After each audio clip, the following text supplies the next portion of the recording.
Au nom du Père et du Fils et du Saint-Esprit, Amen. Grande joie d'être là avec toi en ce mercredi 13 septembre.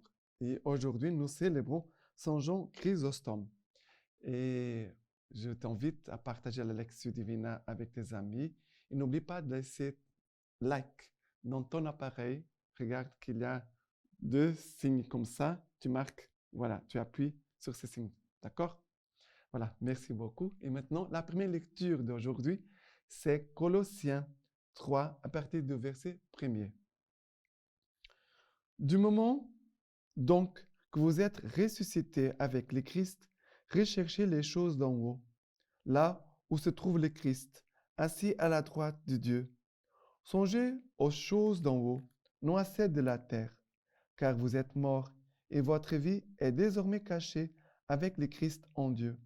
Quand le Christ sera manifesté, lui qui est votre vie, alors vous aussi vous serez manifestés avec lui, plein de gloire. Mortifiez donc vos membres terrestres. Fornication, impureté, passion coupable, mauvais désir et la cupidité, qui est une idolâtrie.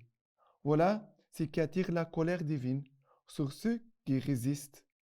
Vous-même, vous vous conduisez naguère de la sorte, quand vous viviez parmi eux. Eh bien, à présent, vous aussi, rejetez tout cela, colère, emportement, malice, outrage, vilains propos, doivent quitter vos lèvres. Ne vous mentez plus les uns aux autres. Vous vous êtes dépouillés du vieil homme avec ses agissements, et vous avez revêtu le nouveau, celui qui s'achemine vers la vraie connaissance en se renouvelant à l'image de son Créateur.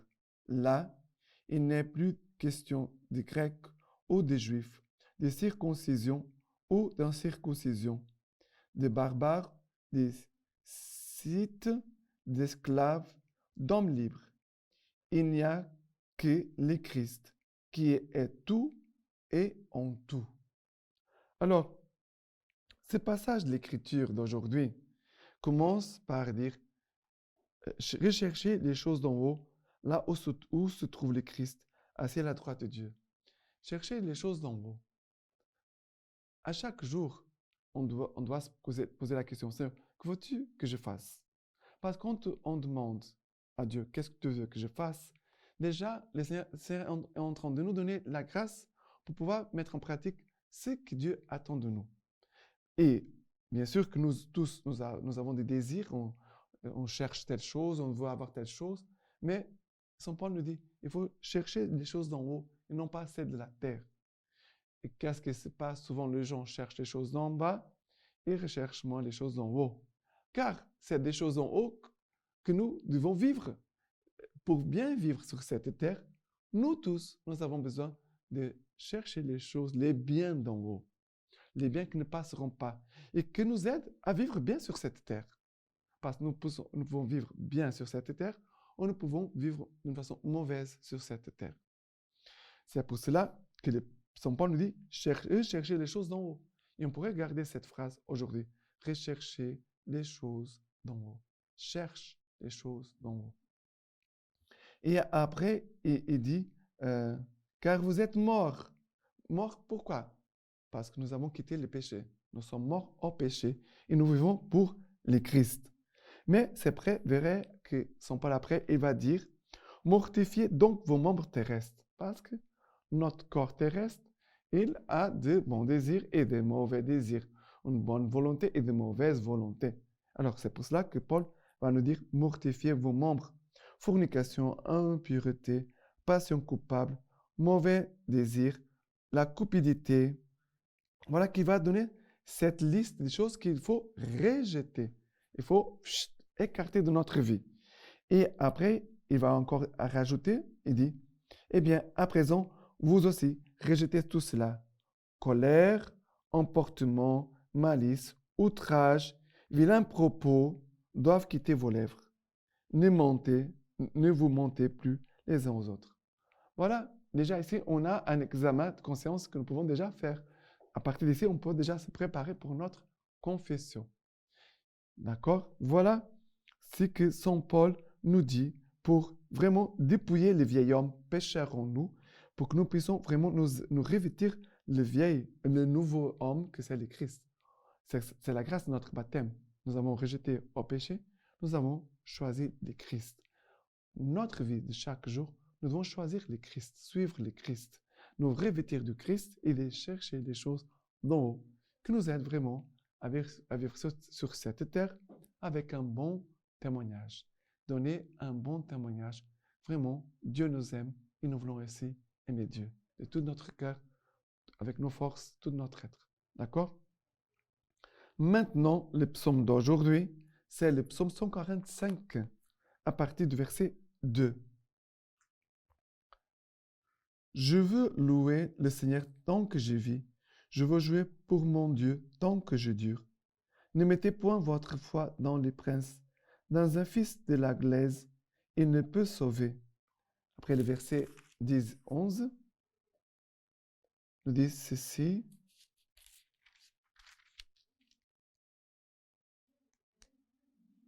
Pardon, je me suis trompé, mais je vais à nouveau répéter. Je veux te bénir chaque jour, je louerai ton nom toujours et à jamais. Grand est le Seigneur et louable hautement, à sa grandeur point de mesure. Après le verset 10, que toutes tes œuvres te rendent grâce, Seigneur, que tes amis te bénissent, qu'ils disent la gloire de ton règne, qu'ils parlent de ta prouesse, pour faire savoir aux fils d'Adam tes prouesses, la splendeur de gloire de ton règne un règne pour les siècles, ton empire pour les âges des âges. Alors, c'est ce royaume éternel que nous voulons avoir, ce royaume éternel que nous voulons construire, bâtir sur cette terre. C'est ce royaume éternel que nous voulons un jour entrer en possession au ciel.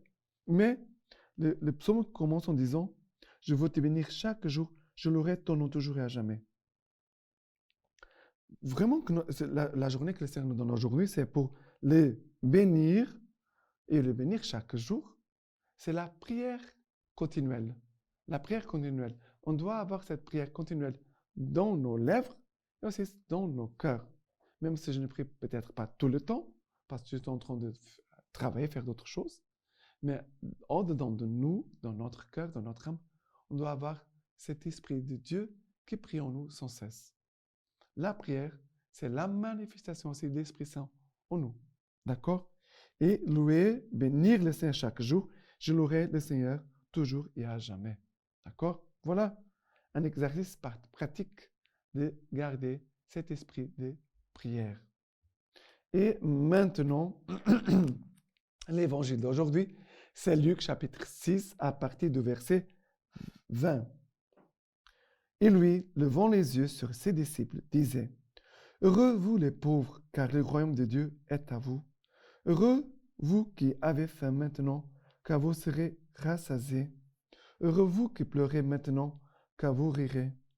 Heureux êtes-vous quand les hommes vous haïront, quand ils vous frapperont d'exclusion et qu'ils insulteront et proscriront votre nom comme infâme à cause du Fils de l'homme. Réjouissez-vous ce jour-là et tressaillez d'allégresse, car voici que votre récompense sera grande dans les ciels. C'est de cette manière, en effet, que leur Père traitait les prophètes. Mais malheureux êtes-vous, les riches, car vous avez votre consolation. Malheureux êtes-vous qui êtes repus maintenant, car vous aurez faim. Malheureux vous qui riez maintenant, car vous connaîtrez les deuils et les larmes. Malheureux lorsque tous les hommes diront du bien de vous. C'est de cette manière, en effet, que leur Père traitait les faux prophètes.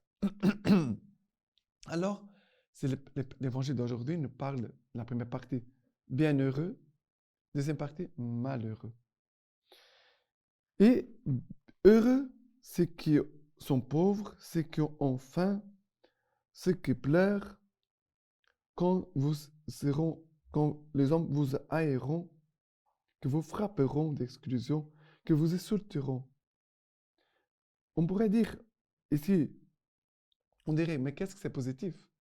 D'être pauvre, d'avoir faim, de pleurer, et d'être haï par les autres, mal vu par les autres, maltraité par les autres. Pourquoi Jésus dit ça? Jésus nous parle des biens éternels. Faites attention, il dit, réjouissez-vous ce jour-là et tressaillez d'allégresse, car voici que votre récompense sera grande dans le ciel. Jésus nous dit, bien sûr, on ne doit pas chercher la pauvreté, la faim, les pleurs et d'être haï par les autres pour cela. Non, en soi, on ne doit pas chercher ces choses-là. Mais si elles arrivent, Jésus est en train de nous dire, nous devons les accueillir. C'est un jour, aujourd'hui, j'ai faim. C'est aujourd'hui, je pleure. C'est aujourd'hui, je suis mal haï par quelqu'un. Ou c'est aujourd'hui, je touche la pauvreté. Je dois, en cette situation, découvrir la présence de Jésus. En ce que tu vis, tu dois chercher la présence de Jésus. Parce que quand tu cherches la présence de Jésus, tu es en train de chercher les choses d'en haut. Et le Seigneur te donnera la force, te donnera même la sagesse, te donnera même la capacité. Le Seigneur va venir en notre secours. Il va venir en notre secours. Et c'est cela, la béatitude, elle est là à cause de la présence du Christ. Non parce que c'est bon d'être pauvre, d'avoir faim, de pleurer et d'être haï. Non. Mais en ce que je vis, je dois trouver le Christ, ou je dois m'unir au Christ qui a eu faim, qui a été pauvre, qui a pleuré, qui a été maltraité, rejeté par les siens. Ça veut dire, en ce que nous vivons, nous devons vivre ce que le Christ a vécu. Et là, nous pouvons certainement trouver la présence de Jésus et aussi la paix. Et après, il va dire, malheureux êtes-vous, les riches, vous qui êtes repus maintenant, vous qui riez maintenant, ceux qui reçoivent des éloges de tout le monde. Mais pourquoi Jésus dit malheureux? Est-ce qu'avoir une richesse, c'est mauvais? D'avoir de quoi manger, c'est mauvais? Celui qui rit, c'est mauvais? Celui qui reçoit un éloge, c'est mauvais? Non, ce n'est pas mauvais. Mais si tu vis cela que pour ça, je veux vivre la joie parce que c'est ma joie, peut-être une joie sans Dieu, peut-être d'être rassasié sans Dieu, d'avoir de richesse, mais ne pas avoir Dieu, ou de recevoir des éloges que pour soi, et d'oublier Dieu qui nous a donné toutes nos capacités. Alors là, tu es malheureux, parce que tu es en train de vivre dans les néants, dans les vides. Tu es en train de te attacher au vent qui passe et que tu ne peux pas saisir. Ça veut dire que le Seigneur est en train de nous apprendre à vivre ici-bas, mais de vivre d'une façon profonde les choses en Dieu. Chercher les choses d'en haut, de rejeter les choses mauvaises de cette terre, mais de faire attention aux choses de cette terre qui passeront. Et que quand elles vont passer, je riais beaucoup parce qu'il m'a fait quelque chose qui m'a plu, mais cela va passer. Et c'est ta joie. Elle est basée, appuyée sur des choses qui passeront, ta joie va aussi passer. Mais quand on a notre joie appuyée sur des choses qui sont du ciel, qui sont de Dieu, qui sont bonnes, qui sont saintes, là, cette joie ne passera pas. Voilà le secret. Maintenant, de Saint Jean Chrysostome, homélie avant son départ en exil. Les vagues sont violentes, la houle est terrible, mais nous ne craignons pas d'être engloutis par la mer, car nous sommes debout sur les rocs. Que craindrions-nous? Dites-le-moi. La mort? Pour moi, vivre, c'est le Christ, et mourir est un avantage. Les menaces du monde, je les méprise. Ses faveurs, je m'en moque. Je ne crains pas la pauvreté. Je ne désire pas la richesse. Je ne crains pas la mort. Je ne désire pas vivre, sinon pour vous faire progresser. C'est à cause de cela que je vous avertis de ce qui se passe et j'exhorte votre charité à la confiance. Maintenant, je vous laisse la bénédiction par les mains toutes pures de la Vierge Marie. Que Dieu Tout-Puissant vous bénisse et vous garde, le Père, le Fils et le Saint-Esprit. Amen.